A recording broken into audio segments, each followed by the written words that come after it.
Swadee guys, and so in this episode before the new year of 2021, I want you to take a look at the hands-on review of the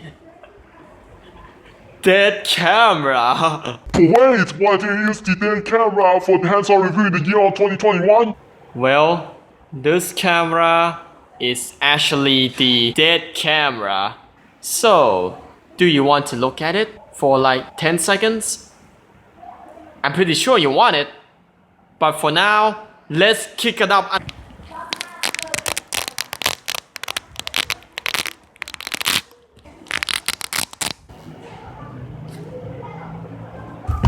Here, your broken camera. Well, this camera is not a subject that I want to review anyways. But wait, there is a camera that I want to review in this episode. And yes, that camera is the Sony Cybershot DSC-S2000. And yes, for the DSC-S2000, it's actually a slightly cheap camera. So, this camera gradually have a lower specs than those of these cameras have. So, let's take a look at the 4 main specs before I get to the unboxing of this camera in a nutshell. And so that the photo quality you will get on this camera is a 10.1 megapixels, which is actually a 10 megapixel one, so who cares. The 3x optical zoom, a 2.5-inch LCD display, and the steady shot, which I don't know this thing is actually an internet steady shot or the optical steady shot or not. It just says steady shot, so who cares. And there is a lot of features that are cut from this camera, like a 3 panorama mode, which is cut in this camera. The 720p video recording, which it got cut down, and the high quality microphone, well, it's a mono anyways, but with a lower quality microphone then. And on the front here, you will see the simulated screen mesh, we don't care anyways, and the black color, which the box on the camera color is actually inaccurate, so I don't want to trust the camera picture on the box. And underneath here, you will see a Sony memory stick trademark and the ACHC trademark and the pre-bridge trademark. But these two things, that means this camera can support both the Sony memory stick proprietary SD card and the normal SD cards, which can support up to high cards anyways. And there's system requirements for your USB, your picture motion browser, and the picture motion browser portable. I actually call as the PMB portable, so anyways. And the Microsoft Windows, they actually support them. And the Macintosh, which unfortunately, it didn't compatible with the picture motion browser. Only picture motion browser portable and the USB itself. RIP Macintosh and the picture motion browser. And there is optional accessories, like you would get the carrying case for it, but well, there's 4 different colors: the blue, gray, red, and blue one. But wait, what are you waiting for? Let's get right to the unboxing of this camera in a nutshell, I guess.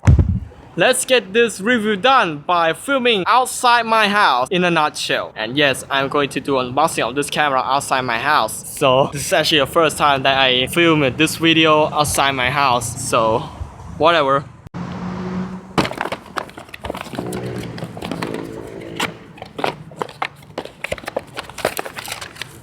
A CD-ROM for the DSC-S2000 S2100. A Sony memory stick Pro Dual Magic Game Mark II with only 2 GB of capacity.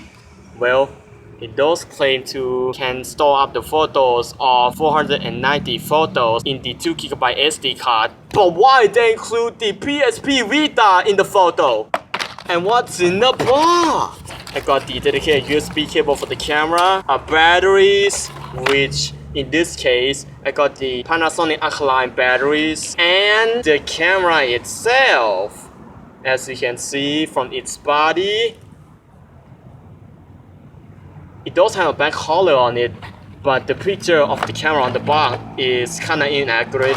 So, before I get to the operation of this camera, I want you to take a look at the body of the camera first before I get to the operation, starting with on the front. On the front of the camera here, you will see the lens with the Sony lens. Not a Sony lens still on my handycam, just a normal Sony lens with a 3x optical zoom.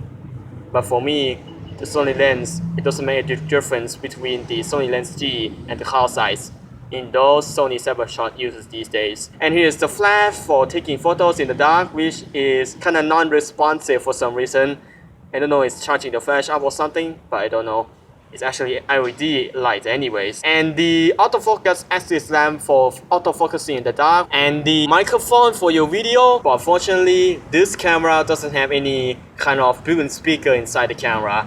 Only for the beats. And on the top here, you will see a power button with the LED on the side of it. The shutter buttons there. On the back of the camera here, you will see a 2.5-inch LCD display with a zooming control for your optical zoom and the digital zoom, which you can zoom in and zoom out. And the mode switch for your camera and your video mode. And here is your playback mode, or known as the playback button. The 4 controls for your display, flash, cell timer, and the face detection, I guess. The OK button, the menu button, the LED indicator, what the camera is doing with your SD card, and the trash button for deleting your photos and videos that you never wanted in your SD card. And on the side here, you will see the door case for your battery and the SD card, and that mysterious hole over here. Oh, it's kind of hard. Oh. It's kind of hard to open though. Oh, there it goes. It's the mysterious hole for your dummy cable inside there. I mean, the dummy battery. And here's the tripod mount screw on the bottom. As you can see, it's kind of plastic for some reason, so whatever. And the Bluetooth speaker, which is not a Bluetooth speaker. On the side here, you will see the dedicated USB connection for this cable. And yes, that's about it for this camera. Oh, I forgot something. A wrist strap connector with a price tag on it, or known as the advertisement tag or something. I don't know. It's actually the advertisement tag for advertising something like the optical zoom, the effective pixels. And in this case, the camera itself can shoot the ISO sensitivity up to ISO 300 and 200. This camera can shoot ISO 3200, which is the best of this camera. But the worst the camera is actually the batteries. You can't use the alkaline batteries in this camera. But well, no lithium ions, no anything, just alkaline batteries to put on to work with the camera. But what are we waiting for? Let's get right to the operation of this camera, I guess. Check the battery terminals before use. And the SD card. Well, usually I have hide my SD card in the socks, so it's ready to put it on to work. Put them in. And now, let's boot her up. It says Cybershot on it. And it asks me to set a date and a time, so I don't care. And the battery's dead.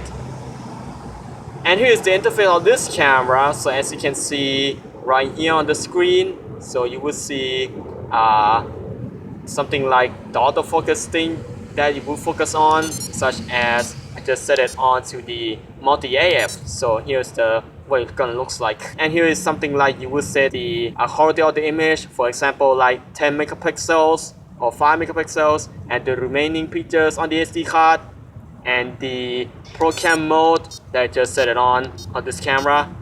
There's the easy mode in this camera. And here's the steady shot that I talked about. It's actually an electronic steady shot, not the optical steady shot. But hey, the battery is low, so I want you to take a look at some of a little bit of features in the video mode. In the video mode, there's nothing much changes here, but they just cut off the ISO and everything else in the photo mode, and they just remains EV compensation, the white balance, and the metering.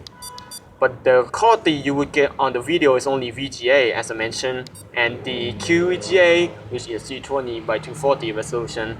And yes, what are you waiting for? Let's take a photo and video test from this camera, I guess. Starting with taking the photo of those guys. It's kind of beautiful though to look at it.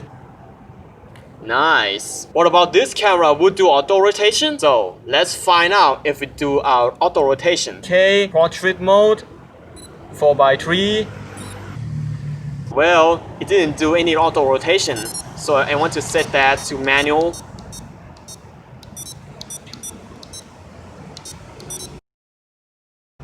That's more you like it. Oh my god, it's getting dark. So let's. Oh. well, it just died on me. And now for this camera, the battery is dead already, so I can do a video test. Well, usually I will do a video test later if I got the new batteries for this camera. And that's it for this review of the DSC-S2000. I did do a video test anyway, but I actually did it in the end of the video. And so thank you guys for watching. Comment, like, subscribe. And now it's getting dark. As usual, the subscribing this channel is actually free. Normally you don't have no money, or just I mentioned in the previous episode, I guess. And for now, and even this video was first to film outside my house, but why not? And for that, thank you guys for watching. Comment, like, subscribe as usual, and I will see you guys later. Bye! And here's the video test from the Sony Cybershot DSC-S2000. I know it's actually the best and the worst camera at the same time. The best of the camera is that it can shoot the ISO up to 302. And the worst thing about this camera is the zooming. You can't even zoom during the video mode. But while in the photo, it can zoom in or zoom out in the photo mode. But well, what do you expect from these old cameras from around 2010 previous at the time? So you can't even zoom in or zoom out during the video mode on this camera. And here's a little video test from the DSC-S2000, I guess. And here's the